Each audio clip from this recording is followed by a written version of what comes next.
The infinite archive में आपका स्वागत है, जहां हम हिस्ट्री, साइंस और नेचर के हिडन पैटर्न का पता लगाते हैं, जो हमारी दुनिया को शेप देते हैं और हमारी समझ को चैलेंज करते हैं।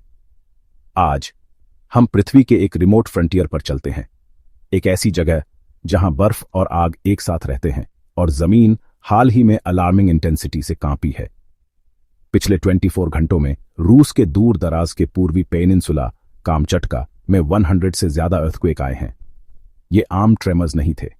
इनकी इंटेंसिटी, पहुंच और कॉन्सिक्वेंसेस सिर्फ जियोलॉजिकल ही नहीं बल्कि हिस्टोरिकल, जियोपॉलिटिकल और इकोलॉजिकल भी हैं।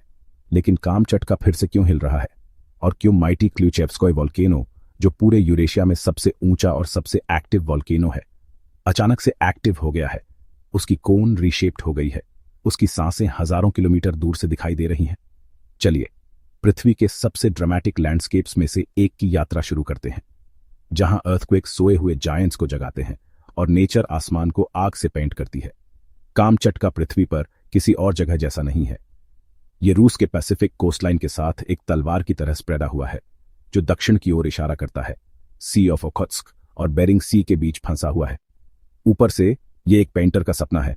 बर्फ से ढके पहाड़, वोल्केनिक ब्लैक सैंड, घने जंगलों से बहती नदियां और ब्राउन बेयर, एल्क और सैल्मन से भरी घाटियां।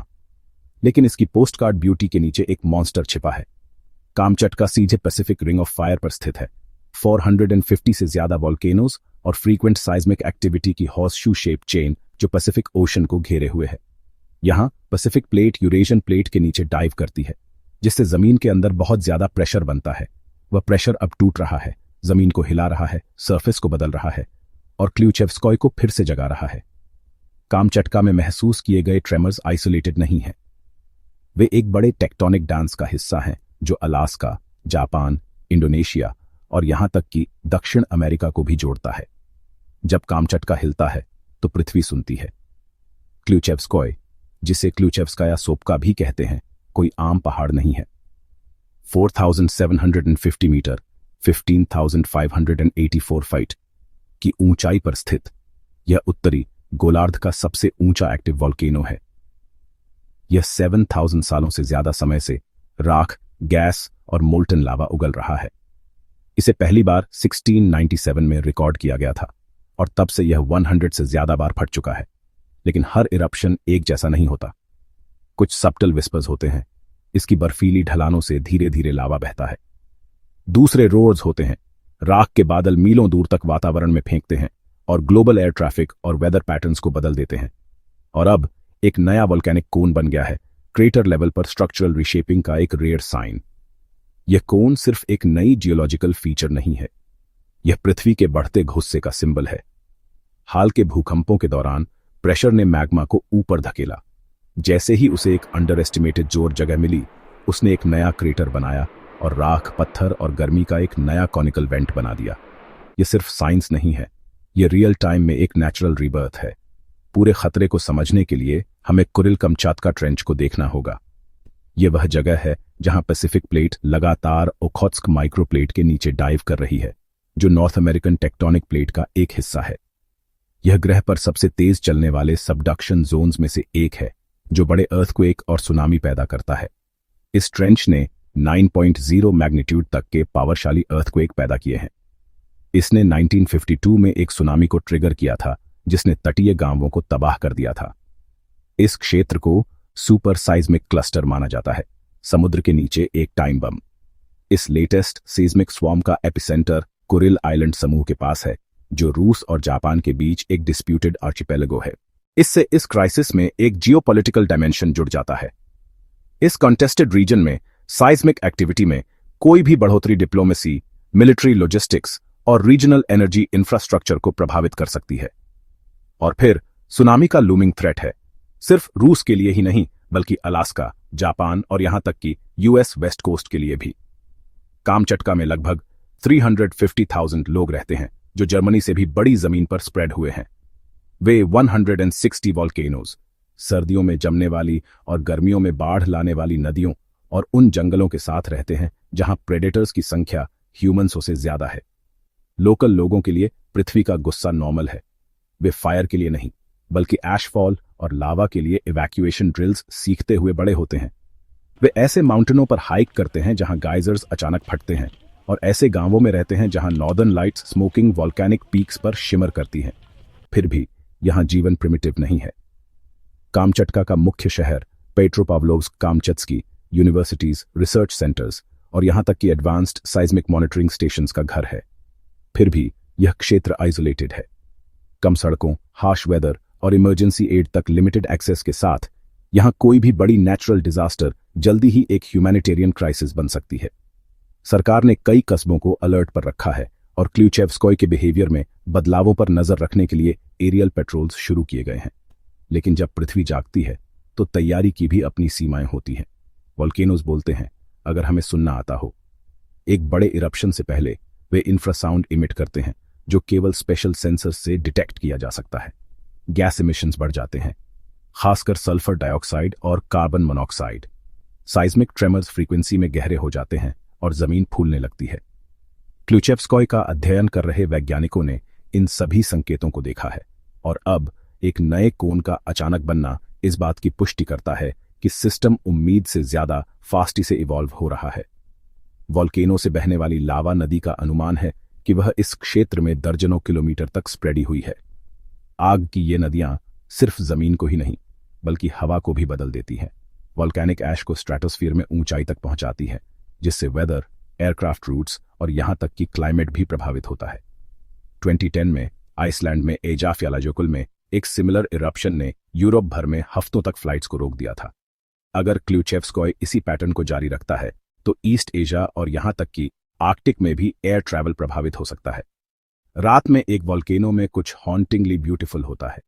दूर से क्ल्यूचेव्स्कोय का नया कोन बर्फ में एक लाइट हाउस जैसा दिखता है, प्राइमल एनर्जी का एक ग्लोइंग बीकन। इसके ऊपर का आसमान आग से जगमगाते बादलों से नाचता है। राख बर्फबारी के साथ मिलती है और लाइटनिंग स्मोक प्लूम्स से होकर गुजरती है। यह नेचुरल आर्ट है जो प्रेशर और टाइम से स्कल्प्टेड है, पृथ्वी के अंदर छुपी हुई कलिजन से फ्यूल्ड है। लेकिन यह ब्यूटी एक डबल एजेड सोर्ड है। हर एडमायरर के लिए एक साइंटिस्ट है जो आने वाले समय की चेतावनी दे रहा है।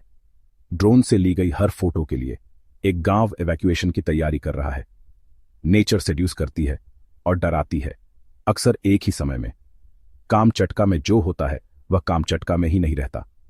हमारी इंटरकनेक्टेड दुनिया में रूस के किनारे पर एक वॉल्केनिक इरप्शन अप्रत्याशित तरीकों से दुनिया भर में फैल सकता है। सिर्फ एक बड़ा इरप्शन, खासकर जो स्ट्रेटोस्फीयर तक पहुंचता है, सल्फर एरोसोल्स और राख को महाद्वीपों में स्प्रेड आ सकता है। ये पार्टिकल्स सनलाइट को रिफ्लेक्ट करते हैं, जिससे महीनों यहां तक कि सालों तक ग्लोबल टेम्परेचर्स कम हो सकते हैं। 1815 में जब इंडोनेशिया में माउंट टैम्बोरा फटा, तब ऐसा ही हुआ था। दुनिया ने the year without a summer देखा, जिससे यूरोप और उत्तरी अमेरिका में अकाल, फसलें खराब हो गईं और माइग्रेशन क्राइसिस आ गए।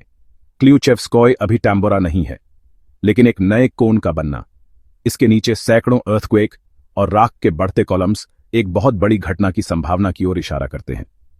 अगर इरप्शन तेज होता है तो एशिया, उत्तरी अमेरिका और यहां तक कि आर्कटिक कॉरिडोर्स में भी एयर ट्रैवल बाधित हो सकता है। नई दिल्ली से न्यूयॉर्क या टोक्यो से टोरंटो तक के पोलर फ्लाइट पैथ्स कामचटका के ऊपर साफ आसमान पर निर्भर करते हैं। एक ऐश प्लूम भी ग्लोबल लॉजिस्टिक्स को रोक सकता है। अब सिर्फ पृथ्वी ही नहीं गड़गड़ा रही, सिविलाइजेशन भी जवाब दे रही है। आप पूछ सकते हैं, इस दूर उत्तरी क्राइसिस में भारत की क्या भूमिका है? पता चला काफी कुछ।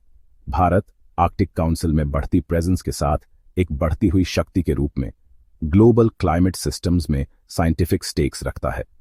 इनसैट और कार्टोसैट जैसे आईएसआरओ के प्रोग्राम्स के तहत Indian earth observation satellites allied Nations के लिए एटमॉस्फेरिक और डिजास्टर मॉनिटरिंग डेटा पहले से ही प्रोवाइड करते हैं।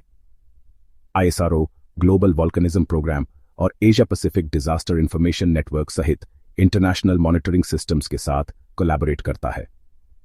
इस बीच जापान अपनी खुद की रिंग ऑफ फायर वल्नरेबिलिटीज के साथ कामचटका के पास साइज्मिक एक्टिविटी पर लगातार नजर रखता है। रूस बेशक हाई अलर्ट मोड में है। Kamchatka volcanic eruption response team KVERT air traffic के लिए रेड अलर्ट्स जारी कर रहा है और संयुक्त राज्य अमेरिका इसका अलास्का वॉल्केनो ऑब्जर्वेटरी AVO ऐश मूवमेंट को ट्रैक करने में सीधे तौर पर शामिल है। क्योंकि क्ल्यूचेव्स्कोय के प्लूम्स अक्सर पूर्व की ओर अमेरिकन स्काईज की ओर बढ़ते हैं। जब कामचटका के नीचे टेक्टोनिक प्लेट्स शिफ्ट होती हैं तो इंटेलिजेंस और डेटा सीमाओं के पार शिफ्ट होते हैं। हिस्ट्री एक शांत टीचर है और वॉल्केनोज लाउड स्टूडेंट्स हैं। वॉल्केनिक डिस्ट्रक्शन का फायरी ट्रेल लंबा चलता है। Pompeii, क्रकातोआ, Pinatubo, एजाफ्यालाजोकुल। हर बार इंसान ने इस बात को कम आंका कि आग क्या कर सकती है।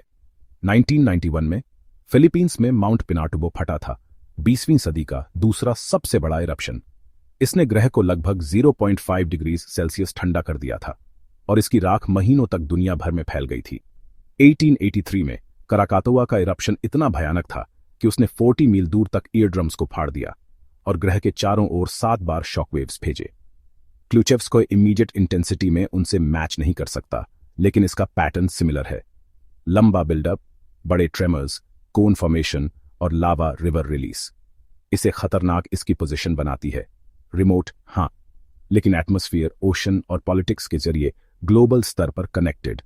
अगर यह इरप्शन बढ़ता है तो हम कनाडा में एयर क्वालिटी वार्निंग्स, चीन में वेदर डिस्टर्बेंसेस और यूरोप से एशिया तक फ्लाइट डाइवर्शंस देख सकते हैं। कामचटका एक स्ट्रेटेजिक मिलिट्री जोन भी है। शीत युद्ध के दौरान यह peninsula Soviet nuclear submarines, missile testing sites और अर्ली वार्निंग रेडार्स का घर था। आज भी कामचटका के कुछ हिस्से रिस्ट्रिक्टेड मिलिट्री एरियाज बने हुए हैं। तो जब यहां जमीन हिलती है तो यह सिर्फ एक नेचुरल स्टोरी नहीं होती, यह एक जियोपॉलिटिकल भी होती है। कुरिल आइलैंड समूह कामचटका के ठीक दक्षिण में स्थित रूस और जापान दोनों द्वारा क्लेम किए जाते हैं।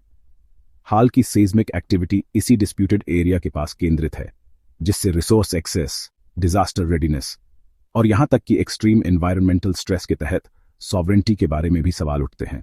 जैसे जैसे आर्कटिक मेल्टिंग से नए सी रूट्स खुलते हैं, कामचटका के पोर्ट्स इकोनॉमिक और स्ट्रेटेजिक इंपॉर्टेंस हासिल करेंगे। अगर वॉल्केनिक एक्टिविटी कोस्टलाइंस को बदलती है या नेविगेशन को प्रभावित करती है तो प्रशांत में पावर बैलेंसेस शिफ्ट हो सकते हैं। यह साइफाई स्पेक्यूलेशन नहीं है, यह क्लाइमेट, जियोलॉजी और इंटरनेशनल राइवलरी का एक कन्वर्जेंस है जो पृथ्वी के सबसे वॉलेटाइल फ्रंटियर्स में से एक पर चल रहा है। इस सब डिस्ट्रक्शन के बीच प्रकृति फिर से शुरू होने के रास्ते ढूंढती है। वॉल्केनिक इरप्शंस हालांकि वायलेंट होती है, लेकिन वे क्रिएटर्स भी होती हैं। लावा जो जंगलों को जला देती है और नदियों को दफन कर देती है, वह न्यूट्रिएंट रिच मिनरल्स भी जमा करती है। समय के साथ वॉल्केनिक सॉइल पृथ्वी पर सबसे उपजाऊ एटमॉस्फेयरों में से एक बन जाती है। माउंट सेंट हेलेंस और माउंट फोजी जैसी जगहों पर इरप्शंस के दशकों के भीतर नए इकोसिस्टम्स बनने लगे। रेयर मॉसेस, लाइकेंस और आखिरकार पेड़, पक्षी और स्तनधारी लौट आते हैं, अक्सर सरप्राइजिंग कॉम्बिनेशंस में। कामचटका में क्ल्यूचेव्स्कोय के पिछले इरप्शंस ने लावा प्लेन्स बनाए थे, जो अब आर्कटिक फॉक्सेस, ब्राउन बेयर्स और यूनिक प्लांट लाइफ का घर हैं जो कहीं और नहीं मिलती। वही प्रोसेस फिर से हो सकती है। स्मोक साफ होने के बाद आग से फर्टिलिटी आती है।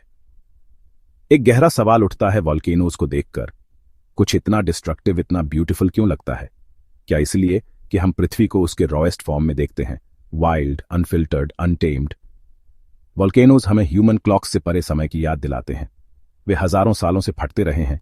उनकी कहानियां पेपर में नहीं बल्कि लावा लेयर्स में बनी हैं। वे हमसे पहले यहां थे, वे हमारे बाद भी यहां रहेंगे। शायद यही वजह है कि लोग उनकी ओर खींचे चले आते हैं। सिर्फ वैज्ञानिक और फोटोग्राफर ही नहीं, बल्कि कवि, रहस्यवादी और खोजकर्ता भी। क्योंकि वॉल्केनोज हमें जलना और फिर से बनाना सिखाते हैं। वे हमें सिखाते हैं कि ट्रांसफॉर्मेशन वायलेंट होती है, लेकिन कभी कभी जरूरी भी होती है। डिस्ट्रक्शन की गहराइयों से एक नया कोन उठता है, एक नया शेप, एक नई शुरुआत। शायद प्रकृति हमें एक मेटाफॉर दे रही है। इन्फिनिट आर्काइव में हमारा मानना है कि सबसे पावरफुल कहानियां वे हैं जो डिसिप्लिन्स को पार करती हैं। साइंस, हिस्ट्री, फिलॉसफी और जियोपॉलिटिक्स को एक लिविंग नैरेटिव में मिलाती हैं। क्ल्यूचेव्स्कोय सिर्फ एक वॉल्केनो नहीं है, यह पृथ्वी के ऑनगोइंग ट्रांसफॉर्मेशन का एक लिविंग सिंबल है।